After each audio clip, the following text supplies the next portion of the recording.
our chapter basileus, Sarah Shamilia Robinson, and all assembled. Greetings, Sarahs. It brings me much joy on behalf of the Constitution Committee to be before you this weekend for our annual Xi Alpha Omega chapter retreat. Sarahs, it's time to get constitutional. We've held workshops the past 2 years, providing guidance and instruction on parliamentary procedure, and now it's time for us to know that you know how to successfully apply what you've learned and that you have the knowledge of our documents. So how we're going to do that today is I have adapted the 89th South Central Regional Conference Constitution Workshop for our chapter retreat. And we will engage in a series of multiple choice and true-false questions. And you'll need to determine the answer, the correct response to the question, and provide the source. So as we get started, there are a few things that you may want to have handy. 1, the 2018 Constitution and Bylaws and Manual of Standard Procedure, the Pandemic Guide to Virtual Chapter Operations, which you have electronically, Robert's Rules of Order, newly revised 12th edition, and Robert's Rules of Order, newly revised in brief. Now, Saras, if you attended the 69th Boule Leadership Virtual this past summer, you know that we voted and adopted quite a few new amendments to our Constitution and bylaws. I will have a few questions that come from those adopted amendments. All right, let's do it. Question 1. Who is responsible for ensuring the rules are followed? Is it A, the chair, B, the sergeant at arms, C, the members, or D, the parliamentarian?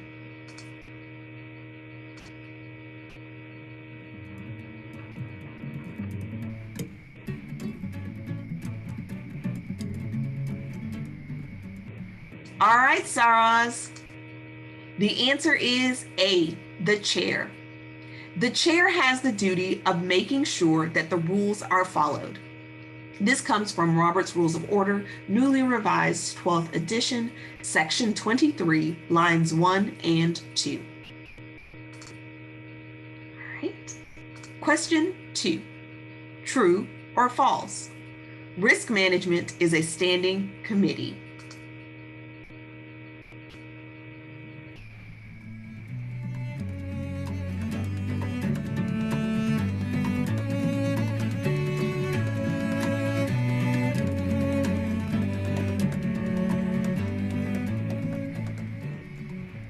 All right, Saras. Trick question. The answer is true. Risk management is now a standing committee as of the end of the 69th Boule Part 2 Virtual Edition. And it will be listed in our Constitution and Bylaws and Manual of Standard Procedure as such at its next printing. Question 3. True or false? While we are operating virtually, absentee or proxy voting is permitted at chapter meetings.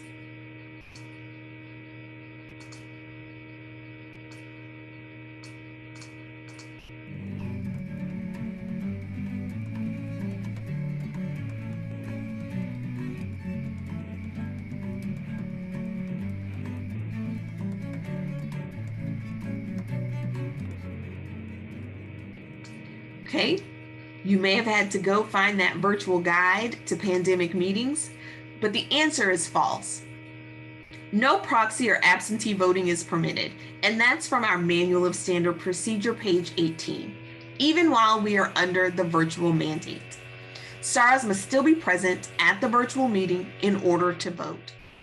SARS, this is also the case within our Xi Alpha Omega chapter bylaws. We do not allow absentee or proxy voting. And to note, our bylaws cannot be in conflict with anything that we get from our national office. So because this is set at the international level, we couldn't even if we wanted to. Question 4.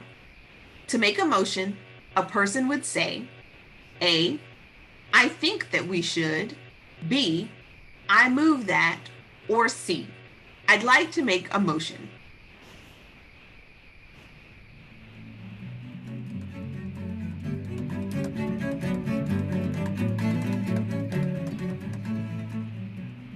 All right, Cyrus, this is one that we should all know right off the top of our heads. The answer is B, I move that.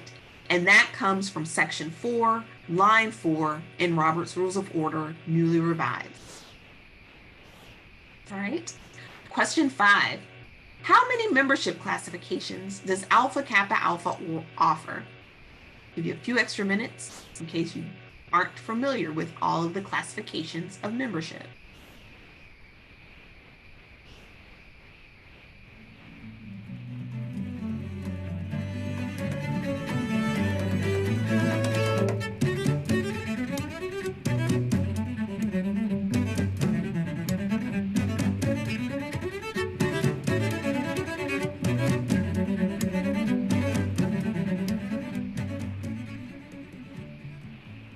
Okay, hopefully that was enough time. The answer is 6. Undergraduate, graduate, general, associate, honorary, and life. Okay? So that's 6 classifications: undergraduate, graduate, general, associate, honorary, and life. And you can find those descriptions in our Constitution and Bylaws, Article 4, Section 1 through 9. Xi Alpha Omega is proud to say that we have nominated and submitted 2 honorary members over the course of the last few years. And we'll talk a little bit more about what associate membership is in just a little while. Question 6. At a minimum, a chapter should have a committee or chapter liaison to ensure that which of the following functions are addressed? A, standards, B, bylaws, C, connection, D, membership, E, all of the above.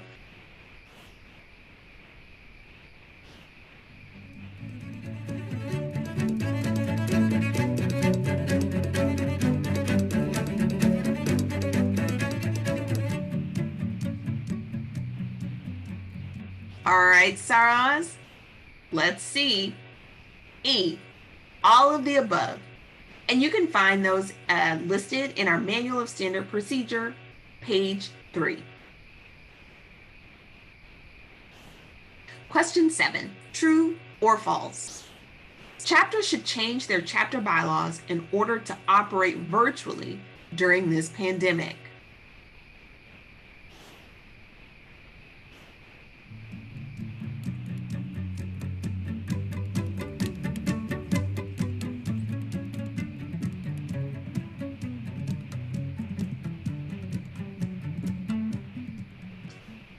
All right, Saras, we know the answer to this. It's false. Our sorority bylaws already give guidance on when and how chapters can operate virtually. For your reference, the bylaws, Article 3, Section 11, page 23 states, chapter meetings are to be held in a manner that allows sorors to be in a room together for face-to-face discussion of chapter business. In the event of an emergency or special circumstance, a chapter meeting may be held electronically upon approval by the regional director. And then from our Manual of Standard Procedure, page 18 through 19, it outlines the process. A documented emergency and the permission of the regional director is required before the chapter is permitted to meet electronically. The emergency must be capable of preventing a quorum for the meeting.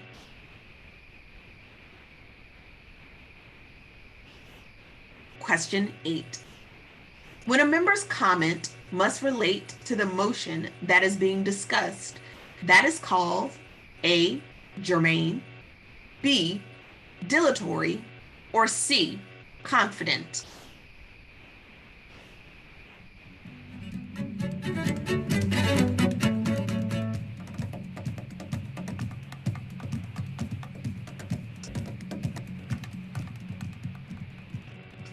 All right, Saras, I think we know this one. A, germane. Your remarks must have bearing on whether the pending motion should be adopted. You can find that in Robert's Rules of Order, section 43, line 20. Question 9, true or false? Even during a virtual chapter meeting, the pledge can be repeated and included on the agenda.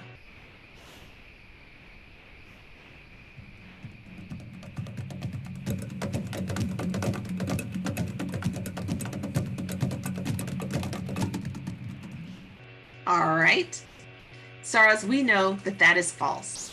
The pledge should not be included on the agenda. It's not appropriate in a virtual meeting setting. You can reference the pandemic guide, page 9. Question 10, true or false? In a Boule year, all regional conferences must be held prior to May 1st.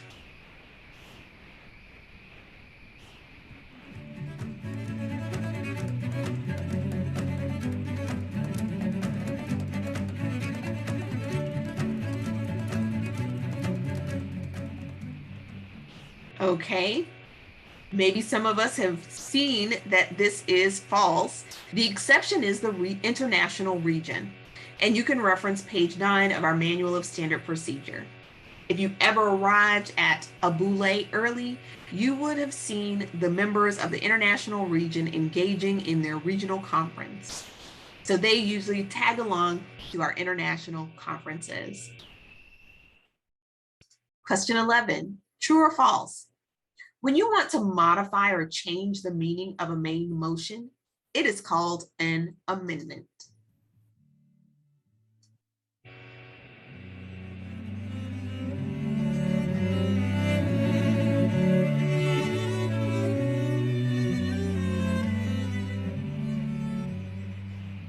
All right, true. In addition, amendments should say exactly where in the main motion the change is to be made and precisely what words are to be used. That comes from section 4, line 18 of Robert's Rules of Order. Question 12. How many days does the regional director have after an amendment to the Constitution and bylaws is voted upon favorably to forward it to the directorate?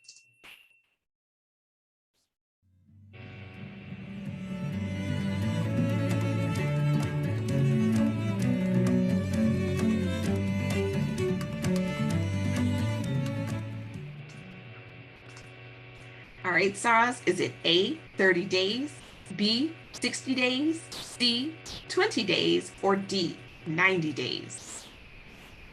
All right, the answer is A, 30 days. You can find this in our Constitution and Bylaws, Article 13, Section 1A. If you attended this year's virtual regional conference, then you remember that we voted on quite a few proposed amendments to our Constitution and bylaws. But then we didn't see those at our Boule this summer. And that's because the process is that it goes from the regional director, chapters submit to the regional director. We then vote at our regional conference. Those that pass at the regional conference go to the International Constitution Committee for their consideration. They then go to the directorate, or they go to the directorate, who then submits them to the International Constitution Committee for consideration. They think about it, and then they will present those proposed amendments to all of the regions for us to then view and vote on at the next regional conference. So those that we voted on this past year were coming from directly from the South Central region. At next year's regional conference in 2022, we'll look at all of the submitted proposed amendments that came from across our organization, and we will vote to then determine if those proposed amendments should be voted upon by the full Boule during the conference in the summer of 2022. And just to note that the amendments that we voted on this last summer were actually supposed to have been voted on in the summer of 2020. And remember, pandemic, we didn't have a conference. All right, Saras, let's keep going. Question 13.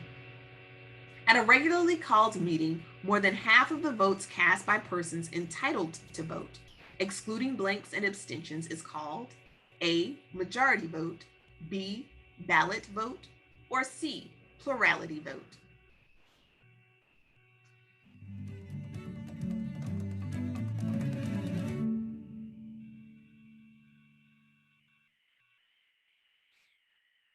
All right, I think we should know this one. A, majority vote. Robert's Rules of Order, section 44, line 1. Last question, true or false? An undergraduate SARA who withdraws from school may be transferred to associate membership or to general membership.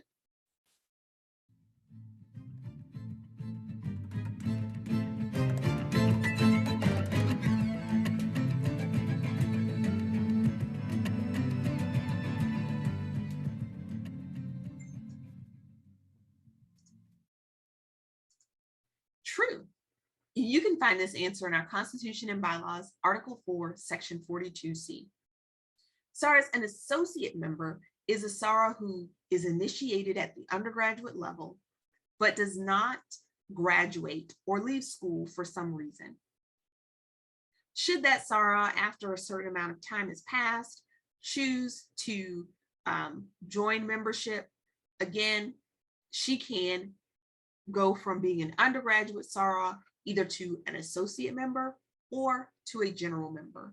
That associate member also has the right, again, after a certain amount of time has passed, to join a graduate chapter where she has the same rights and privileges as any other member of the organization. So she would go from associate membership to general associate membership for a while, or associate membership into the graduate chapter.